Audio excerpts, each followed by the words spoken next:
忽如一夜春风来，千树万树梨花桃花海棠樱花都开了。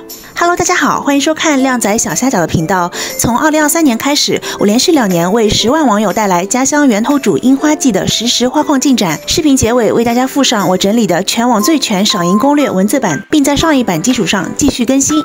攻略包含早中晚樱花期预测、夜樱官方通知、游玩景点路线推荐、自驾出行停车场选择、出游交通工具及价格、陆路水上及空中赏樱专线开通详情。心急的小伙伴可以直接拖到结尾自行截图保存。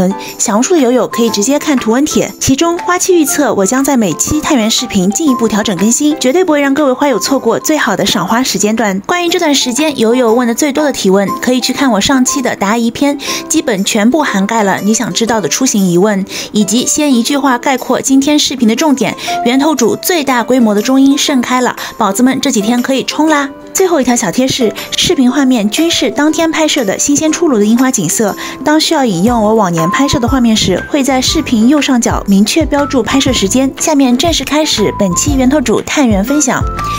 今天是3月24日周一早上7点40，我自驾到达景区，本以为过7点已经封路，到了源头渚风景区的排放，才惊喜发现山水东路依然可以左拐进原主路。此时地图显示双虹桥上已经变成黄色了，车流正常有序通行，还没有严重缓行或堵车。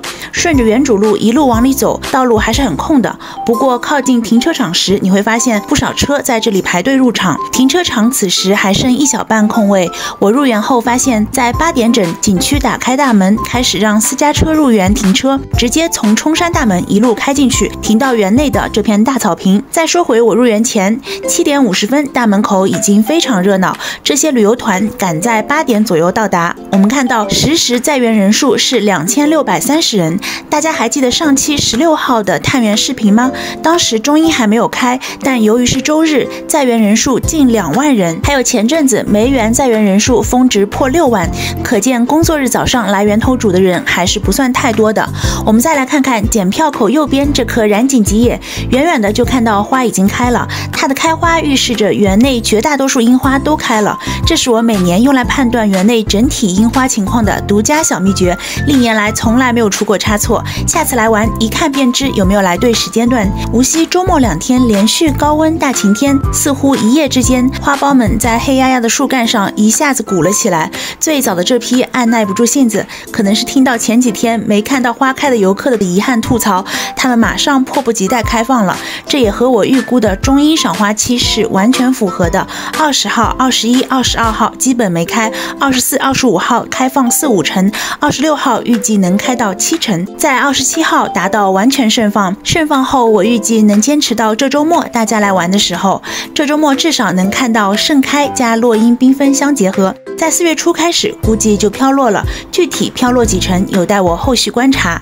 入园后，我们看到白色的染井吉野遍布于道路两侧，吸引着大家的目光。而上旬盛开的早樱，此时已经发芽长叶。一路往里走，路过冲山影秀，你可以在这里乘坐免费的景交车直达樱花谷。我选择继续步行，当然你也可以乘坐付费小观光车。乘坐观光车能看到非常不一样的美景，和行人游览路线是不同的。这条路线在染井吉野盛开时最值得一游，之前早樱盛开时则逊色很多。去池边看看这对黑天鹅夫妇，他们似乎对湖边新设置的喷雾装置非常喜欢，时不时用嘴去嘬喷头玩。沿路逐渐盛开的染井吉野好像伸出了手臂，向它下方刚发出嫩芽的鸢尾丛打着招呼。相比较上次探源，今天一路上大家对这些盛开的花赞不绝口，都说来得太巧了。想看到不一样的角度，不妨登上艺秀桥，石阶鳌上看看桥两侧不一样的风景。阳光明媚，春风正好，游人如织，花开遍野。我知道你着急去看看赏樱楼前的花开了没，但是你先别急，这一路上的樱花开得也太好了，我实在没办法加快脚步。现在真是漫山遍野都是花，什么角度都美。沿路的景致也把细节做到了位，云蒸雾绕，仙气飘飘，有了阳光的天然滤镜加持，更是赏心悦目。看看今天早上的赏樱楼是什么样的。虽然白色的星星点点遍布于两侧，但你细看会发现多数花苞还未开，现在只开了4成，过2天来想必才能够达到宣传照上的震撼视觉效果。但鱼和熊掌不可兼得，花虽未全开，但比不上人少天气好啊。趁着人不多，我也爬个楼俯拍一下山坳的全景。当你身处这片山坳中，环顾四周，体会到的又是林下赏花的另一番景致。我们还遇到好多学校来春游，小学生、初高中都有，无锡或周边城市也有，勾起了我一波春游回忆。尤其是精心准备的一书包零食。上午9点，樱花谷的门口也很是热闹，开花情况和赏樱楼差不多。远看已是白花花的一大片，也是预计2天后全部开放。这里园内最大的早樱林此时是这样的，对比一下上次的景象，1周而已，天差地别。我们接着去长春桥看看，通往这个牌坊的主路此时还很空。如果你是周末来玩，同样9点，这里肯定挤满人了，所以周末务必尽早入园，游玩体验会好很多。看到这条横幅，我们简直异口同声，高3还能出来春游，真好真好。早上9点15，坐客渡船几乎不用排队。我观察了一下，还是有不少海鸥的。开船前，他们坐在水面上待机，被疾驰而来又疾驰而去的快艇赶来赶去。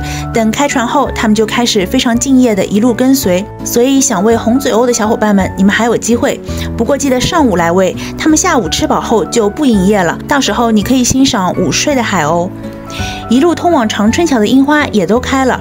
要说花开，自然是盛花期最好看，但要是搭配了水景，那我觉得还非得到落花时节才是一绝。湖面一层粉粉的花瓣随波荡漾，现在你看这干干净净的水面，还真是没什么好看的。在这个太湖夹绝处的门口已经设置了道路引导，先带大家走一趟长春桥吧。现在人少，我们可以到处走。等人流量拥挤之时，只能从标记的入口进出口出，变成单向道路。再过2天盛花期，这里必定走不动道。长春桥的花开得更少，目测只开了3成，可能是由于这里毗邻太湖，温度比园内略低一点。